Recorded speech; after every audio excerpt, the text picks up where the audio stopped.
Hola, bienvenidos nuevamente a mi podcast Hagamos la Diferencia. Es Alejandro Gaviria y hoy quiero hablarles acerca del tema económico tal vez más problemático de este momento en nuestro país. La preocupación de muchos hogares y familias colombianos, sobre todo los hogares y familias colombianos de menores recursos. Se trata de la inflación, del aumento de los precios, de lo que antes llamaban la carestía, y sobre todo el aumento de los precios de los alimentos, que crecieron el año pasado 18%, pero que siguen creciendo. Estuve caminando las calles de Pereira, Armenia y Dos Quebradas hace apenas unos días, y esa era la preocupación fundamental de mucha gente. Todo está muy caro, decían una y otra vez. El problema de la inflación no es un problema de Colombia, es un problema del mundo y tiene que ver con las cadenas globales de valor, la forma como el mundo comercia, que como resultado de la pandemia y diversos problemas que no vale la pena traer a cuento, se vieron afectadas. Se nos metió el perro. Sí. Creo que vale la pena volver a Otra empezar. vez un poquitico más arriba, Alejo, que estás cayendo un poquitico. Bueno, listo.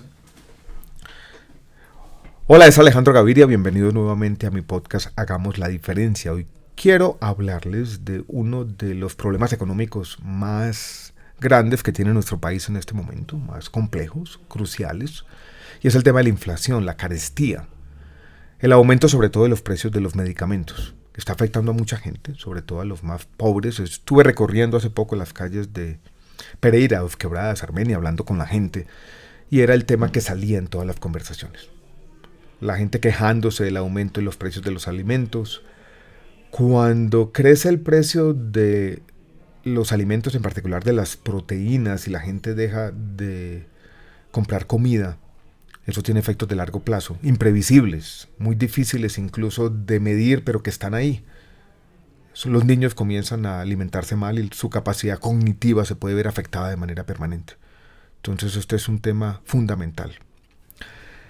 La inflación está creciendo no solo en Colombia, está creciendo en el mundo como consecuencia de la pandemia y las cadenas globales de valor, así se llaman, que se vieron afectadas. Es un problema global. Ha alertado a las autoridades monetarias en toda parte y las soluciones no son expeditas. No es nadie tiene, no es algo que uno pueda resolver o solucionar de manera inmediata. Nadie tiene una solución definitiva.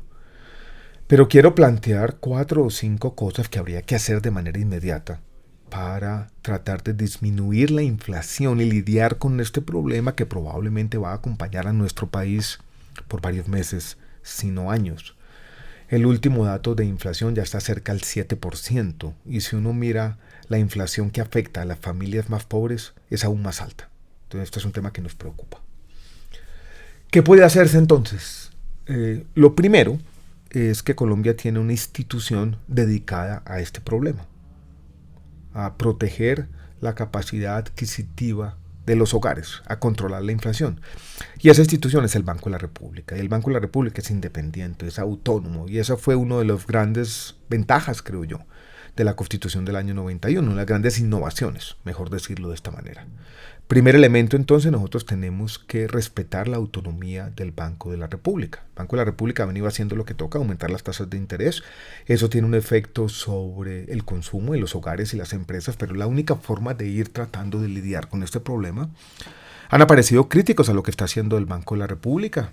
Es normal en el debate económico, pero vuelvo y repito, si uno se toma en serio el control de la inflación, tiene que respetar la independencia y la autonomía del Banco de la República. Ese es el primer elemento general de lo que podríamos llamar macroeconomía. El segundo tiene que ver con las finanzas del gobierno nacional, el gran déficit que existe, ese faltante entre lo que le ingresa al gobierno y lo que el gobierno gasta.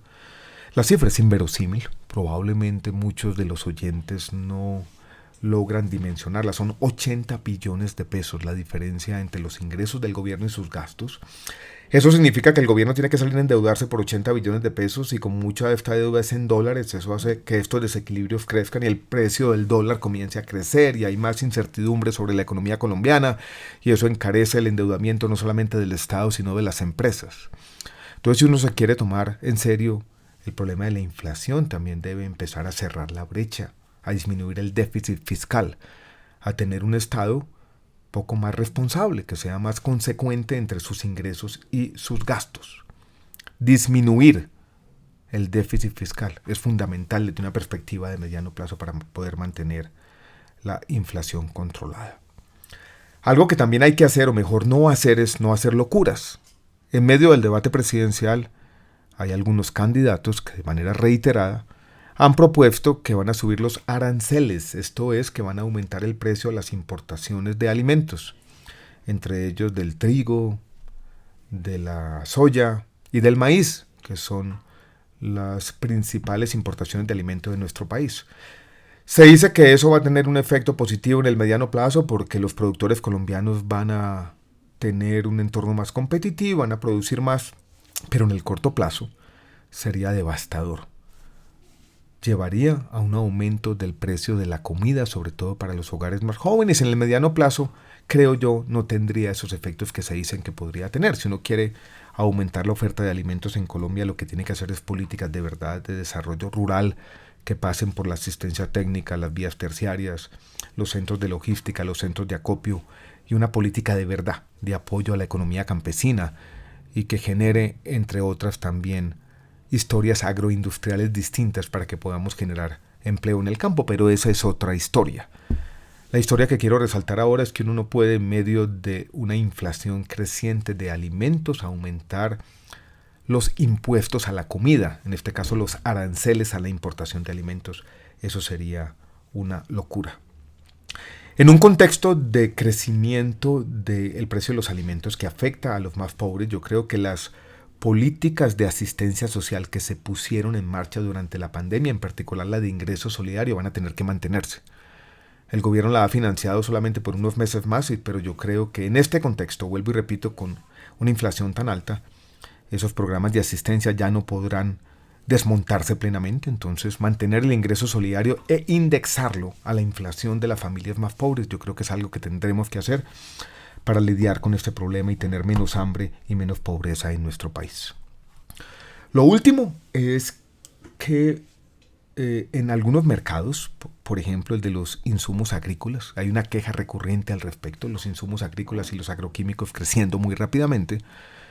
Si esos mercados están concentrados, si hay abusos en los precios, una política de regulación de precios de esos insumos, de esos agroinsumos, de los insumos agrícolas, tendría sentido. Al menos transitoriamente, vuelvo y repito, no en todos los casos, pero en el caso de concentración de mercados, en el caso de existencia de monopolios. Yo tuve la oportunidad como ministro de Salud de poner en práctica una política al respecto y yo creo que tendría, vuelvo y repito, un sentido coyuntural. La inflación es un problema que parece teórico, pero no es teórico. Está afectando la vida de millones de colombianos y es causa de hambre y es causa de pobreza. Por eso tomársela en serio, respetar la autonomía del Banco de la República, balancear o equilibrar las finanzas del Estado, no aumentar los impuestos a la comida, proteger los ingresos o las transferencias o subsidios a los más pobres y controlar o regular algunos de los mercados monopólicos que están contribuyendo a la inflación son medidas que habría que tomar oportunamente. Este es un problema, vuelvo y repito, que requiere la atención del Estado y de toda la sociedad.